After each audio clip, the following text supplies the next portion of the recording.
Welcome to Land Academy. This is the Cash Flow from Land show, where we show you how to buy unwanted vacant land and sell it for more on the internet. I'm Steve Butala. I'm Jill DeWit. We are your hosts. With over 15,000 completed transactions, we are the experts in this niche land flipping business. We hold a drawing to win a free property every month. Enter to win by reviewing this show on iTunes and downloading our free ebook at landacademy.com. All right, let's get this show started. Steve Butala here for Land Academy. Welcome to our Cash Flow from Land show. In this episode, Jill and I talk about owning a real estate investment company. This has been my dream for as long as I can remember. Did it ever hit your radar like it hit mine early on? Yeah, it did. Really? Uh-huh. You know what it hit mine? We'll get into it in a second here, Yeah. but what really hit my radar was just being a private investor. I wasn't sure it was going to be real estate, but I knew it was going to be something like this. Mm-hmm. So, good show today as always, but before we start, let's take a question from a caller. Sure. All right. Mark from Orlando asks, says, we have a handful of callers to follow up. Oh, this is good. This sounds like it's one of our people. Says, we have a handful of callers to follow up and see if they'll sell. Two seem interested using the mailing references they provided. I searched the properties and found they have no access. Okay, got it. Mm-hmm. So his question really is, should we turn these deals down completely, or is a $500 acquisition always a good buy? The lowest retail I can find is $24.99. So I think what he's saying is, look, it doesn't appear to me he did everything we do. He did everything right. Right. He sent a ton of mailers out based on the data criteria and the whole thing, and he got a lot of responses back. And so he's going through his due diligence, choosing the ones that he wants to buy, and a couple of them don't have what look like direct physical access. Mm-hmm. So, this access thing comes up a lot. I think almost all properties have legal access, meaning right. You can't reasonably withhold access to someone else's property if your property's kind of in the way, so to speak. Mm-hmm. And then most of them, if it's all subdivided properly, that they have easement access anyway, legal. Mm-hmm. So just because there's a road not there in Google Earth, that's what happened. Mm-hmm. He went into Google Earth, just like we said. And he said there's not a road right up to it. There might be one a quarter mile away, eighth of a mile away. There might be a 2-track running through the middle. So, what do you think? It comes back to that property. What does it have? It sounds like it has the other attributes that we're looking for. It sounds like the acreage is not an issue, and the affordability is certainly not an issue. Does it have another attribute? I still might do it at that price, because if the comps that he's finding are 5 times, the lowest he could find is 5 times that price, I might do it. And I'll tell you, and it's because we've been doing it a long time, but I'm watching some of our members in our community. We have an online community, successplant.com, and I'm watching them talk about some of these properties. Mm-hmm. And one of our members came up with his own way of saying, hey, I give everyone or not everyone, but one of his options is I offer them, a 60-day, money back, go out there and look at it yourself, guarantee. And then I'm like, beautiful. There's ways around that too. Somebody might want it. So I hear what this guy's asking, Mark. I get it. Mark, and if it's got the other 3 things, this is all personal thing to you, I honestly might do it too. Yeah, it's really property specific, but the silver bullet in real estate for all these rules and these questions is simply this: if you disclose everything that you know about it, that's all you can do. Mm-hmm. Again, you've heard me say it a million times, Jill. We disclose that we buy these properties and sell them as a primary business. Mm-hmm. We don't go out and see them. We don't know much about it. And please take a look at the whole situation before you actually buy it. Mm-hmm. So, I think the vast majority of properties where you look at them on Google Earth and there's a road relatively close, and you can see platted easements, check all that, mm-hmm. I think it's going to be fine. And you brought up something really, really good, Stephen, that disclosing everything. Because I've had properties like this where I've said, look, is it staked out? No. But let's be honest. You're buying it at this price because I'm not going to go out there and stake it out. You can afford to hire someone to stake it out. And I've had people go, yeah, you're right. That's exactly right. I said, do you want me to have someone if you're going to buy it and you're willing to pay X amount of dollars, I'll hire someone to go stake it out. Right. And they're like, oh, no, you're right. Never mind. I'm like, yeah, thank you. And I watched one of our members do that too with something else where they were asking for something. And she said, all right, for X amount, I'll figure it out. Or you want to just go with what we had negotiated and you do it because trust me, it's cheaper if you do it. And the guy's like, yeah, you're right, kind of thing. So totally. So there you go. I think that answers the question. I agree. Most people seem to want a yes or no question. Should you ever buy property that doesn't have access? No. Right. But are there exceptions? Yes. Yes. And when, the deeper you look into this access issue, the less severe it really is. Right. I agree. Because, there's somebody out there, if the comps are $2,500, there's somebody out there that wants it for $1,000. Sure. And they're going to figure it out because they still got a smoking deal. There's a huge, huge market out there for property that can't be found and no one talks about it. There's a lot of people who want to buy property that want to live like where you cannot be found. Oh, that's true. Good point. And you forget about that. I had a customer client a lot of years ago that specifically sought that out from us. It was, you'd have to have a pretty serious, like all-terrain vehicle to get there because he wanted to be not found. Was he in the witness protection program or something? Questions What is that? I never asked. Maybe we should be marketing to the witness protection program. Just kidding. I don't want to know anything about right? that. Hilarious. All right, I want to talk about this topic because you brought up something really cool. Yeah. So how did you know, Stephen, why has this been a dream for you? What was it about where you grew up or your family or people? What triggered this in you? The honest answer is I have no idea, but I know that. I have always wanted to make my own decisions based on where I put my money full time. And not other people's money, not any of this, like I want to invest here, I want to represent you in this investment, none of that stuff. I've always known that I want to create my own equity and then put the equity in stuff that I can control and watch and build. So you and I have had this conversation many, many times. There's lots of ways we could go borrow money or raise equity. We could do that. I'm not joking, probably in the next 45 minutes, tons of it. People reach out to us all the time. But, unless it's very specific, you and I so far haven't, in a big way, haven't taken advantage of that. And it's because after a certain point, the money's not that important. It's just kind of like a peace of mind and control. Right. So, yeah, I don't know. I've always wanted that. That's cool. I never really believed the stock market's a great thing. I've never believed in it. That's not my thing. Oh, yeah. I tried. Well, I didn't really try to understand it. My brother, of course, is a pro at the stock market. It makes my head hurt. He worked for a while in Chicago and I'd go visit him. He was on the mercantile and I'd stand in that big room and I look up on the walls all around, all the numbers and all the displays and all the monitors. And I just go, oh, this makes my head hurt. I'm like, there's no way. I don't get it. I love that stuff. But I'll tell you, at a very, very young age, in my early to mid 20s, I was an officer and a vice president in a company. We took it public. So I was there when it was private, and we took it.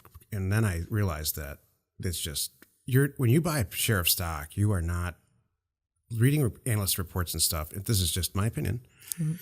Reading reports, and you have no idea what's going on. There's so many ways and things that can go on with financial statements and all that, and it cracks me up when I hear people say, I bought 25 shares of Apple because they're selling so many iPhones. And it's like, man, that has nothing to do with their product, has nothing to do with really their financial performance, which theoretically should make the stock move. What are we talking about? Right.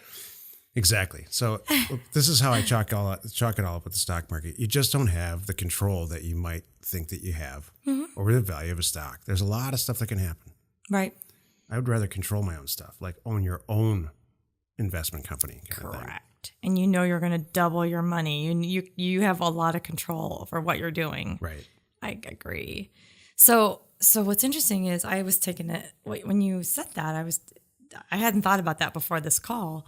What was it about it for me? And you know what? For me, I swear it was my two things. One, growing up in Southern California seeing all this property. And back then, it was a guy, it was Cole. His last name was Cole. And you'd see Cole everywhere. And he was buying up everything. And you think the guy owned, all of Irvine, and he probably did. So, and some of the beach areas, you just in Newport. Oh yeah, a lot of Newport Beach, Cole everywhere.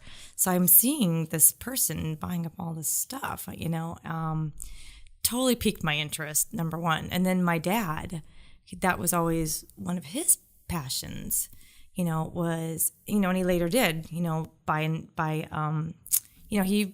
did his own, had some, residential rentals, some, most in Texas, but he did that for a while. And I just, and he always wanted to do it. It was fun to watch him get ready and prepare to do it and then just do it. And, it's really intriguing for me for real estate, specifically land, but houses and the whole thing. I mean, houses are not even on my top radar for real estate investing, but they always come up. So we talk about it a lot.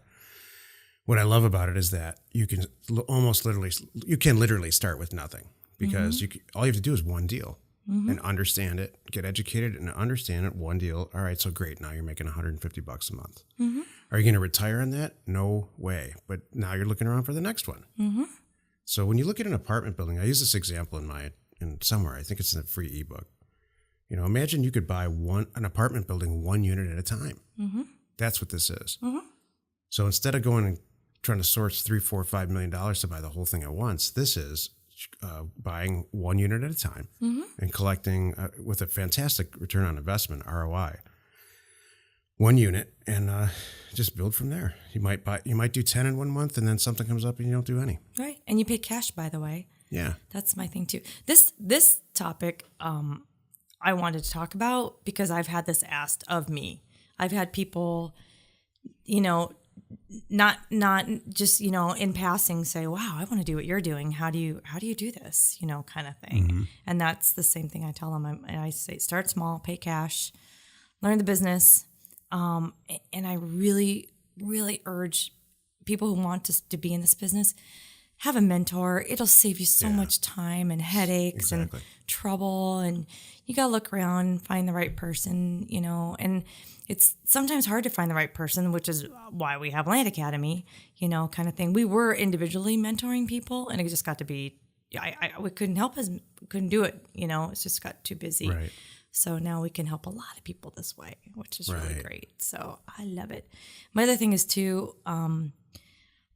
grow, get yourself on a path and grow and stay with it and don't push it, if that makes sense. I see people sometimes want it to be, sometimes they set goals for themselves that might be a little bit out there. And then don't set yourself up for failure. And I'm not talking about you, Stephen. You think I'm talking about you? Oh, who are you talking about? I'm laughing because you and I differ on this. Oh. And I think that's great. But again, that's one of the reasons we do well as partners. That's kind of, yeah. I really think that you need to throw all kinds of gas right on the fire. On just about it. You asked me that's hilarious. Like 3 days ago. We do look at things differently. I've been saying this this phrase for quite some time, for more than a couple of years. And Joe finally, for whatever reason, it sunk in with Joe like 2 days ago. And it's swing hard and hope for the best, which is like a silly golf thing that I came up with. I don't golf very, very often at all, but a few years ago I was golfing with my attorney, and he said, you clearly have some issues with your swing. So why don't you just swing hard and hope for the best? I love it. And I turned around and said, I approach a lot of things in life like that. Yeah, you do. We all had a real good laugh about it, and so you can visualize what happened there. Totally. And so it's just always been a funny, so let's just swing hard and hope for the best. Oh my gosh. Oh, yes, Steven. I really think you can throw some fire on some stuff and just, I don't know. I'm a big fan of going 100 miles an hour, screwing some stuff up, see what happens. And then in the end, it's a tortoise and the hare thing. Yeah. I'm more of the hare and you're maybe the tortoise. I don't know. Well, you know what though? We're a good team because we're happy. I'm not about sitting around making sure everything's, my desk is all straightened and you say, okay, now we can start taking clients. No. Oh, you don't want to do that. Have your receptionist there working for a week and getting everything going before you open your doors to your business. Don't ever do that. I think. Exactly. They're exactly right. Yeah. Maybe there's grind it out in the basement, Exactly. Get some good cash flow and then go get an office like 3 years later. Right. when you're pulling your hair out and you can't keep up, and you have money just coming in. You have deposits coming in. You're not even sure where they came from. Yes. It's a great problem to You have. don't know how to account for the money that's coming in. That's that maybe one of the signs. Is that there you go. You've arrived. You now have a property investment company. Congratulations. So let's wrap it up like this. What advice would you give to somebody who's new? I don't care about their age, but somebody who's new that says, you know what? They either say something like this: I'm 22 years old and I know I want to have my own private investment company, or they're a lot older in life saying, you know what? That's what I wanted to do. Now I realize it. What advice would you give? Okay, I tell them to decide where they want to be in the end, and then work it backwards. Like maybe 3 years from now, 2 years from now, I don't care what it is. Give a date. I want to be doing this, and this is where I want to be, and then work it backwards. How much money do I need to want coming in every month? Is it $10,000 a month? Is it $20,000 a month? I don't care. Mm-hmm. Work it backwards. Figure out, okay, how many properties do I need to place? What do I need to be doing? And then when you sit back and go, all right, here's my 5-year plan. That means I have to place 1 property a week or 2 a month or whatever it is. So I would say start with that. Excellent advice. And then once you have that, get the knowledge that you need. And anybody can really do this. I mean, we can all do. Last night I was talking with my friend Kelly about this. Short of physical restrictions, that we joke around. You're 6 foot. Maybe you're 5'2" and you want to be a professional basketball player. Mm-hmm. You might have some issues with that. Right. But short of that kind of stuff, gosh, you can really do anything you really put your mind to. Yeah, it comes back to confidence. I agree with you. And we were both just talking about that, and it's so interesting how many people, for some reason, they don't get it. So, but you want to do this, you can do this. It's not hard. I mean, but there are some ways to get there faster too, which is have a mentor. I mean, how long it took us to get to this level? Mm-hmm. I mean, how many years? So there's things you can do that will save you a lot of time. My direct advice would be get education first. It's the biggest mistake I see in real estate investment and a lot of other stuff is people, they actually try to start doing deals really quick. Like the first thing they do is go out and look for a deal to do.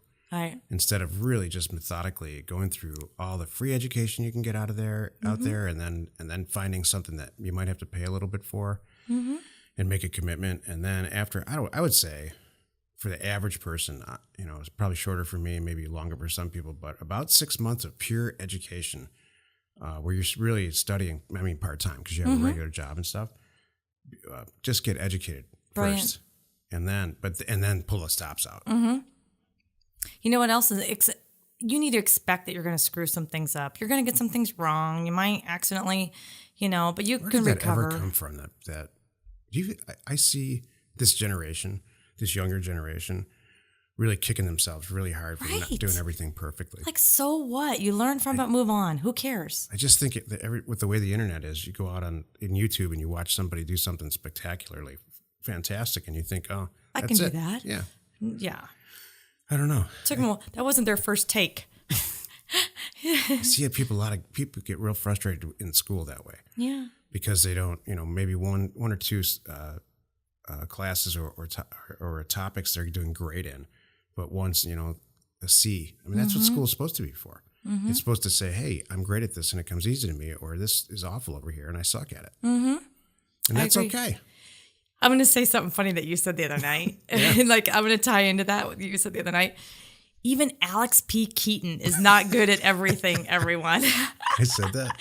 Well, you were talking about you. You described you as someone was asking who you were, and you said, I was Alex P. Keaton in high school. I thought that was really cool. So some of our listeners are going, oh, get it. And some of our listeners are going, who the heck is that? And half of our listeners are gone now. Yeah, no, they're not. They're looking it up right now. Who's Alex P. Keaton? It's hilarious. All right. Join us in another episode where Jill and I discuss your all-important success in property investment and in life. You know what I should have mentioned, Jill, is how bad I have the flu right now, and I'm trying to show up for this. You're rallying, and you're doing so great. Am I pulling this off? You are. I'm not complaining. I got to tell you, Stephen, I hate to say this, but this is the little after show that I don't think people, I hope no one's listening to this. I'm just kidding. But, you know, you have so much energy and so much push all the time. So when you don't feel good and you're kind of calm and relaxed and a little bit out of it, it's kind of nice. I'm so sorry I have to say that. Hey, thanks for getting sick once in a while, Steve. Yeah. Gives me a break. Thank goodness you got the flu. I was, God, taking man. a break from you. That's right. There's a compliment in there somewhere. That's right. Can't get out of bed. Yay. All right. We get the office to ourselves today, everybody. Woohoo. Oh, my gosh. Just kidding. I don't think you're kidding at all. I think you like the break. I do like the break. Taking a break from the boss. That's awful, man. Thank you. Oh my gosh. Let's go buy some property. We hold a drawing to win a free property every month. Enter to win by reviewing this show on iTunes and downloading our free ebook at landacademy.com. If you want to get involved or you need more information about our profitable, niche real estate operation, call 480-467-0359. You just might get Jill at the other end of the line. landacademy.com. You are not alone in your real estate ambition.